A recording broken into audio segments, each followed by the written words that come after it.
Hi hello everybody welcome to our channel మన stars. ఈరోజు review of the movie Aishwarya Rajinikanth గారి డైరెక్షన్లోని విష్ణు విశాల్ హీరోగా అండ్ అలాగే కేమియో అపియరెన్సెస్లో కపిల్ దేవ్ గారు, జీవిత రాజశేఖర్ గారు అండ్ అలాగే మన సూపర్ స్టార్ రజనీకాంత్ గారు యాక్ట్ చేసిన సినిమా లాల్ సలాం గురించి అయితే మనం మాట్లాడబోతున్నాం. అండ్ మరి ఆ సినిమాకి సంబంధించిన ఒక షార్ట్ అండ్ స్వీట్ రివ్యూ అయితే మీ అందరికి ఇచ్చేబోతున్నాను. అండ్ సినిమా నాకు తెలిసి చూసినప్పుడు మీకైతే ఒక నాన్ లీనియర్ స్క్రీన్లో ఒక పక్క నడుస్తూనే ఒక 2-3 స్టోరీలు అయితే మన సినిమాలో అయితే మనం చూస్తూ ఉంటాం. ఒక పక్క క్రికెట్ స్పోర్ట్స్ డ్రామా బ్యాక్డ్రాప్ జరుగుతూనే మరో పక్క రిలీజియస్ డ్రామా కూడా ఈ సినిమాలో అయితే నడుస్తూ ఉంటుంది. అండ్ ఆ రిలీజియస్ సంబంధించి ముస్లిమ్స్కి అండ్ హిందూస్కి ఈ రెండింటి మధ్యలో అయితే ఒక రిలీజియస్ డ్రామా అయితే జరుగుతుంటుంది.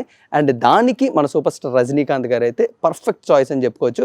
బట్ డెఫినెట్లీ ఆయన రోల్కి ఇంకొంచెం ఇంపార్టెన్స్ ఇచ్చి ఆయన చెప్పిన డైలాగ్స్ కానీ లేకపోతే ఆయనకు కావాల్సిన ఎలివేషన్స్ కానీ మ్యూజిక్ ద్వారా కానీ లేకపోతే ఆ సీన్స్లో కానీ ఇంకొంచెం బాగా ప్లాన్ చేస్తుంటే ఇంకా బాగుండు అని అయితే మనకు అనిపిస్తుంటుంది. ఎందుకంటే రజనీకాంత్ గారికి ఫ్యానిజం కానీ లేకపోతే ఆయన ఫ్యాన్స్ ఎలా ఉన్నారో మనందరూ తెలుసు. బట్ ఆయన్ని ఐశ్వర్య రజనీకాంత్ గారు ఇంకొంచెం బాగా చూపించుంటేనైతే ఫ్యాన్స్ అందరూ కూడా మనైతే తప్పకుండా ఫీల్ అవుతూ ఉంటారు. అండ్ మరోపక్క ఈ క్రికెట్ స్పోర్ట్స్ డ్రామా కూడా సంబంధించి చాలా బాగా సినిమా అంతా రన్ చేస్తూ ఉంటారు. ఎందుకంటే ఒక క్రికెట్ వల్ల ఒక ఊర్లో జరిగిన ఇష్యూస్ అండ్ హీరో వాటి మధ్యలో ఎలా ఇన్వాల్వ్ అయ్యాడు అండ్ వాటి నుంచి ఎలా బయటకు వచ్చాడు, మళ్ళీ ఆ ఊర్లో జరిగిన గొడవలు ఏంటి అండ్ అలాగే ఈ రిలీజియస్ ఈ మధ్యలోకి ఏ విధంగా వచ్చింది. సో ఇదంతా కూడా మనకైతే లాల్ సలాం సినిమాలో చూపించడం జరిగింది. అండ్ ఆ ముస్లిం అనే క్యారెక్టర్లో అయితే మనం రజనీకాంత్ గారిని చూస్తూ ఉంటాం. అండ్ ఆయనకి సంబంధించిన బ్యాక్ స్టోరీ కూడా సినిమాలో అయితే మనకైతే ఓపెన్ అవుతూ ఉంటుంది. అండ్ అలాగే విష్ణు విశాల్ గారి క్యారెక్టర్ గురించి మాట్లాడుకుంటూ ఉంటే మనకైతే ఫస్ట్ అంతా కూడా నెగిటివ్గా పోర్ట్రే చేస్తూ ఉంటారు. అండ్ ఆయన వల్లే మొత్తం ఇష్యూస్ కానీ ఇవన్నీ కూడా ఊర్లో జరుగుతుంటాయి. అండ్ వాటి నుంచి సినిమా అంతా పాజిటివ్ సైడ్గా ఆ క్యారెక్టర్ని ఏ విధంగా టర్న్ చేశారు అనేది అయితే స్క్రీన్ ప్లే ద్వారా అయితే ఐశ్వర్య రజనీకాంత్ గారు అయితే యూజ్ చేసుకోవడం జరిగింది. అండ్ ఈ నాన్ లీనియర్ స్క్రీన్ ప్లే వాడడం వల్ల సినిమాలోని మనమైతే కొంచెం కన్ఫ్యూజ్ అవుతూ ఉంటాం. ఎందుకంటే ఒక పక్క స్పోర్ట్స్ డ్రామా జరుగుతూనే మరో పక్క ఈ రిలీజియస్ గొడవలు కూడా జరుగుతూ ఉండడం వల్ల సో మనకి కొంచెం ఆడియన్స్ అయితే చాలా జాగ్రత్తగా సినిమాని అయితే అబ్జర్వ్ చేస్తూ ఉండాలి.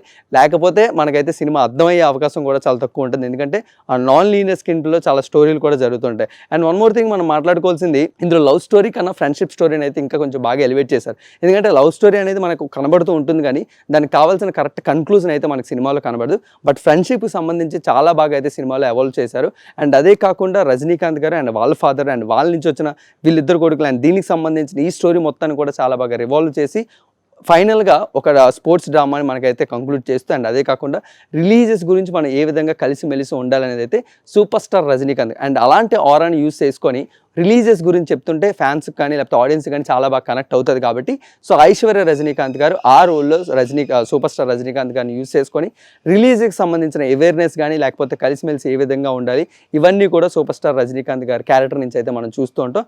అండ్ ఫైనల్గా లాల్ సలాం అయితే మనం అయితే వన్ టైం వాచబుల్గా మీరు అందరూ కూడా థియేటర్లో చూసి ఎంజాయ్ చేయొచ్చు సినిమాని. సో మరొక రివ్యూతో మళ్ళీ మనందరం కలుసుకుందాం. So until then keep watching మన స్టార్స్.